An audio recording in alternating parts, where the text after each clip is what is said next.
if you're doing a debate specifically for people in the world of journalism, they got to do what they want to do. If you're doing a debate for the average person to make up their mind, you can't make up their mind after a 2-minute answer. Boom, okay, next. Boom, okay, next. Boom, okay, next. You can't do that because then you don't have enough momentum for a person to be able to make up their mind.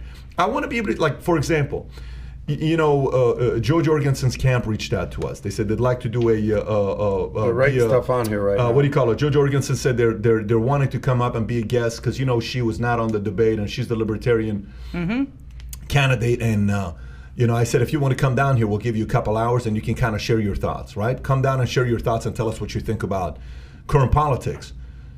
When you saw Sanders go on Rogan, he spoke and he kind of gave his answers. When you saw Tulsi Gabbard going around talking, you saw answers. Mm-hmm. When you're seeing people going around talking, today's world, the reason why these podcasts are doing very well is because the long form does well. When she came the first time and we sat down and we spoke, it was 2 hours. I don't know what it was. Yeah. It was a good 2 hours. People finally got a chance to say, who is this lady? She's brilliant. This is amazing. We learn about her. The audience then makes the decisions and says what? Wow, I like her. I like her views. I don't like her here. I don't like her here. But she's brilliant. I like the way she put things up. We were able to make a decision on her based on a couple hours, right? Okay, now, maybe the audience is trying to say, we don't like this 90-minute format. And we don't like this regimented 2-minute crap that you guys are doing. Maybe that's what the audience is saying. Well, they get the town hall. Yeah. Next time, it's a much more open, casual format. I think that's is that what it is next time? It's a town hall? It's a town hall. But questions, answers, and from the audience. I don't even think 90 minutes is a long time. I don't think 90 minutes is a long time. I agree. It should be at least 2 hours. I think it's more than that. I don't even think 2 hours. Let's go 10 hours with it. Let's do it. Let's get crazy. I'm actually being very serious with you. I'm saying 3 hours, take a break. You can do 3 hours with 15-minute breaks, 3 increments. Go 1 hour, 15 minutes, go 1 hour, 15 minutes, go 1 hour, 15 minutes. Or go 90 minutes 2 times. Take a 20-minute break. Go just like football. You got half times. Mm-hmm. Do 2 90 minutes and let us talk. And it's not 2 minutes. Let's see if Biden can give a 10-minute answer. See if he can actually go through certain topics. Given what happened a few nights ago, you would have a lot of official reviews. You would have a lot of timeouts. For what? Fact checks or for what? Penalties. But you know what I would do? Danielle wants some dog collars. Here's the other thing I would do. Here's the other thing I would do. Yes, sir. This is the other thing I would do. One time we brought a couple guys here to debate marijuana. Okay? Yeah. If you know me, I'm not a cigarette guy. I can't stand cigarettes. Long story. Anyways, I was going to go a whole different. You smoke a cigar though every once in a while. I'll smoke a cigar when I'm with Matt Sapala. That's it. Shout out Sapala.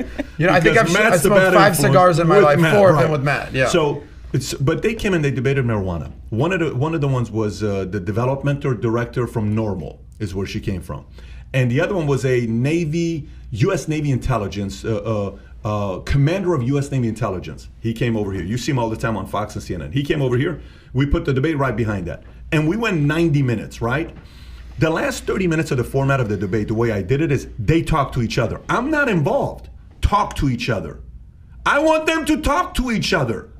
Go. You did this. Go talk. Give them 30 minutes. Dude, when there's a fight, let them fight. Mm-hmm. The fight is not about the moderator. Let them fight. So now I understand where somebody may come back and say, well, what if it gets ugly? Whenever it got ugly, I kind of held back. I'm like, hey, can you do this? Let him answer. Let her answer. You did a little bit of that. But let them talk. And then this is what we did, which was very interesting. We came back. We asked the guys, what should we do with the debate? And we said, how about at the bottom, we write out green, he was right. Red, you were wrong. So we fact checked it. So what if we watch it on 3-hour format and he says, I never said you stupid bastards. Fact check? Yes, you did. Biden's wrong. Boom. I never said that. Boom. Yes, Trump, you're wrong. I never said this to. Boom. You're right. He did never say that. So there's a fact checker that's being done from both sides. So there's a Fox fact checker, there's a CNN fact checker. In that moment, the audience is sitting there saying, oh, this is kind of cool. I love that. I love that idea. Not let's wait till the next day, because how many people actually go out there and do their own research to find out if he did say stupid bastard or not? I think that's an exciting format. Live fact checking. I say you go 3 hours. First part is controlled by the moderator. Guess what's the second part? Go. Light it up. Talk to one another. Face to face. I want to sit like this. I want Biden sitting against Trump. What if they're screaming at each other? Let them, because then that also tells us where they're at. Let them. Let the audience kind of realize how they handle pressure, because in reality, Danielle, behind closed doors, when they're sitting with Schumer and Pelosi and they're screaming at each other at the White House, that's what's life going to be anyways when they're running the organization. So scream. Let's see how you handle meetings behind closed doors. Yeah. Let's learn about you. Let's see who can handle composure. Let's see who can work together. Maybe it's not going to work in Trump's favor. Maybe it's not going to work in Biden's favor. But I want us to sit like this, and the moderator says, listen, it's officially your turn. You have a choice. Pick a topic. Next one is your choice. You pick whatever topic you want. You say, okay, I want to go through one topic. What's that? My topic is coronavirus, how you handled it. Great. Why did you do that? Why did Obama? Okay, go. Next 20 minutes. Boom. Think. Go 20 minutes. Next topic. Trump, what topic you want to talk about? I want to talk about why for 47 years you've not done shit. And he comes back and says, what are you talking about? And then they go back and forth. That's the format I want to see. Because open format. No matter how much, when we had Jera here, Jera said something very interesting in the class of license to carry. She said, look, people, the question was asked, what was the question when she said, if somebody came with a paintball gun and started shooting up a car on the freeway. Do you remember that story?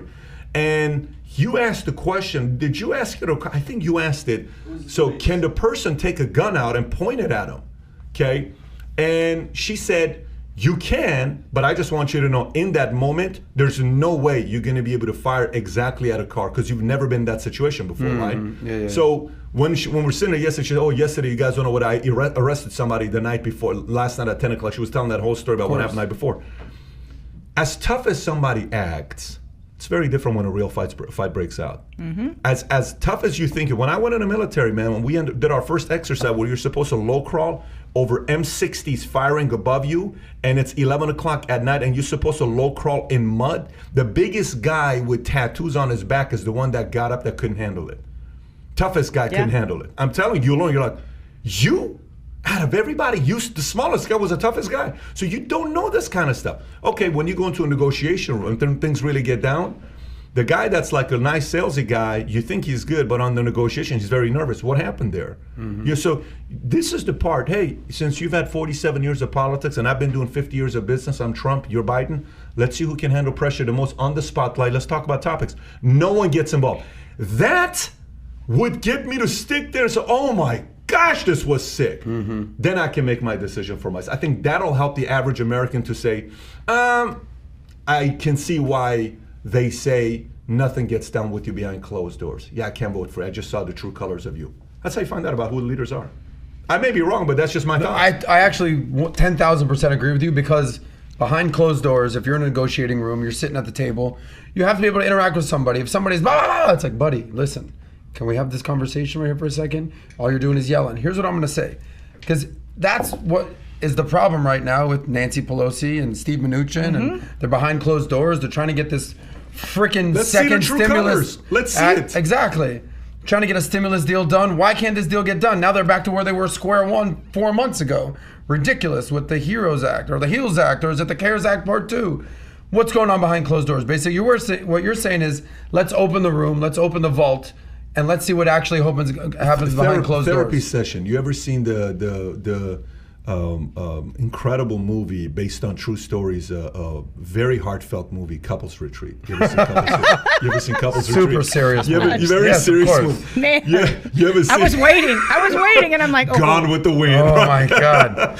Schindler's List. You ever seen the part where they say, Singles Island, this is your island, married island, John Favreau's asking a question, and then they sit down and they sit with the therapist. Mm-hmm. And they say, so how are things? Perfect, just perfect. John Favreau and his wife. How's everything? Very good. Oh, he's a great. So say something good about your husband. He's a great father. Say something good about her. He's a great mother. Say something, and then all of a sudden you saw,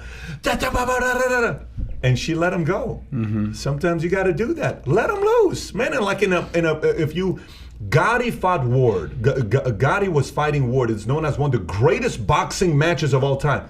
Today, referees would have stopped that fight. Mm-hmm. But it became one of the great. If you want to go watch a fight, like a real fight, it's Gotti Ward. Go turn it on and watch it.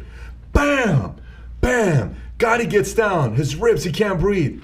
9 seconds, gets back up. Bam, bam. Ward gets down, gets back. Let these people fight and let us make a decision for ourselves and step out of the way moderator. We're putting too much value on a moderator. Half of it moderator driven, the other half get out of their way, let them fight, let's see what they do. I think it'll be so entertaining.